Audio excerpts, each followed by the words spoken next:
Nah, akhir-akhir ini ramai heboh dengan ditutupnya TikTok Shop karena TikTok berfungsi sebagai media sosial sekaligus e-commerce, karena yang ditakutkan adalah TikTok bisa mengatur algoritmanya untuk menjual produk dari negara asalnya China, dan membuat produk UMKM lokal kita kalah saing di negeri sendiri, karena kalau kita perhatikan produk ini bukan hanya muncul terus di VT kita, tapi harga jualnya juga bisa murah banget.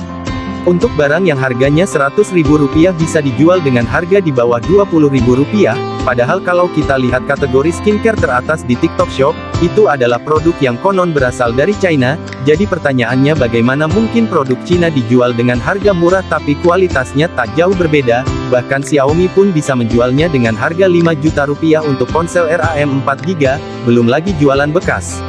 Menurut industri, faktor pertama yang membuat China mampu menjual produknya dengan harga murah adalah materialnya.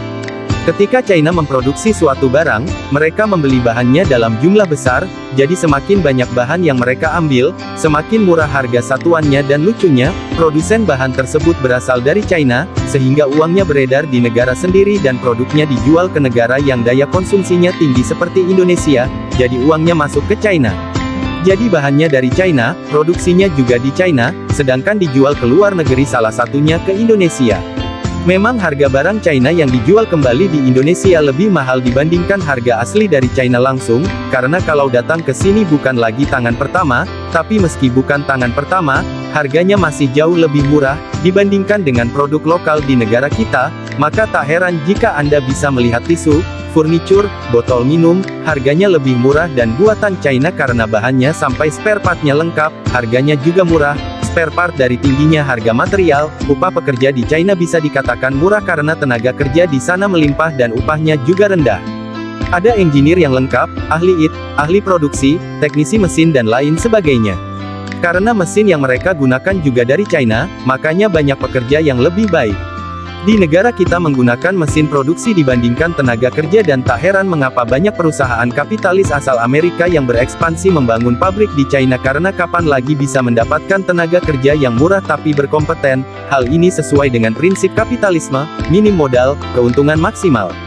Kedua, seluruh pegawai di China yang tergabung dalam Federasi Serikat Buruh seluruh China yang beranggotakan 170 juta orang, organisasi ini dikuasai oleh Partai Komunis yang bersifat monopoli, sehingga tidak heran jika sering terjadi insiden, pemecatan bahkan penyiksaan jika ada pekerja yang protes terhadap aturan dan yang lebih kejam lagi adalah Tiongkok tidak memberikan asuransi bagi pekerja yang mengalami kecelakaan kerja, sehingga upah mereka bisa lebih rendah karena peraturan yang mereka terapkan lebih sedikit dibandingkan Amerika Serikat.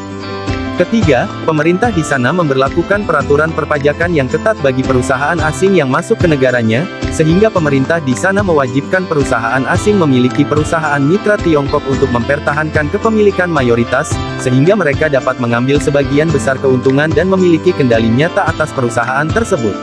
Terakhir keempat, Tiongkok menerapkan strategi yang disebut dumping, sehingga dumping ini menjual barang ke luar negaranya, namun dengan harga yang jauh di bawah pasaran, misalnya harga barangnya Rp100.000 tapi malah dijual seharga Rp25.000 di luar negeri, tujuannya agar produk dalam negeri hancur dan produk yang dijualnya lah yang bisa menang. Dalam kompetisi tersebut, Tiongkok juga melakukan hal yang sama kepada Indonesia, menjual barang semurah mungkin sehingga produk lokal di Indonesia musnah dan produk China mendominasi pasar Indonesia. Mengapa Tiongkok bisa melakukan hal ini? Karena poin-poin yang disebutkan di atas, mereka bisa menekan biaya produksi semurah mungkin, mulai dari bahan hingga upah pekerja. Sehingga mereka bisa menjual barang yang harganya jauh di bawah harga pasar di negara tempat produk tersebut dijual. Dan hal inilah yang membuat produk mereka terkesan lebih murah dibandingkan produk lokal.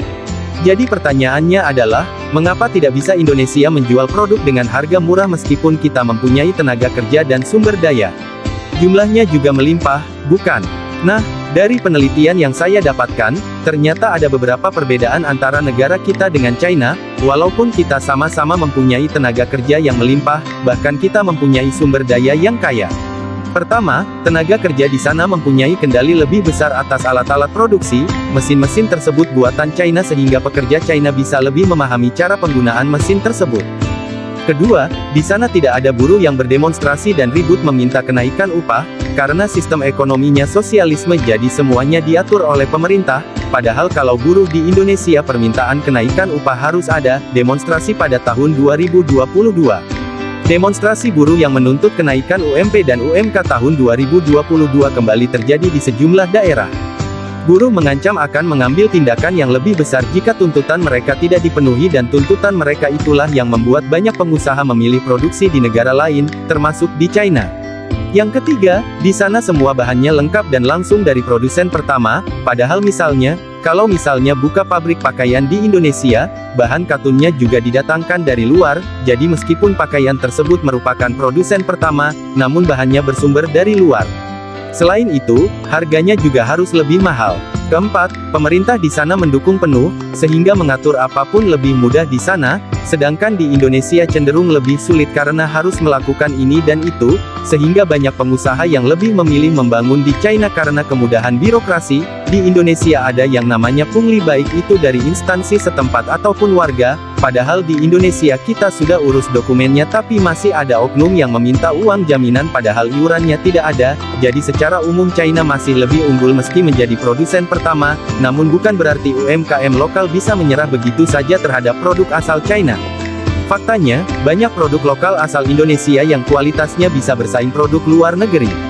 Namun jika harganya murah, kita mungkin masih terkendala rantai pasok karena meski bisa menjadi produsen pertama, bahan-bahannya tetap berasal dari luar negeri, karena kalau kita lihat perputaran perekonomian di China yang sudah saya bahas tadi, mereka membeli bahan-bahan dari negaranya sendiri, mengolahnya di negaranya sendiri dan banyak menjualnya ke luar negeri, sehingga uangnya beredar di negaranya sendiri, negara dan uangnya berasal dari luar negeri, juga masuk ke negaranya. Menurut saya ini adalah konsep jenius yang juga bisa kita terapkan pada perekonomian negara kita. Nah, sekian pembahasan kali ini, sampai jumpa di segmen selanjutnya.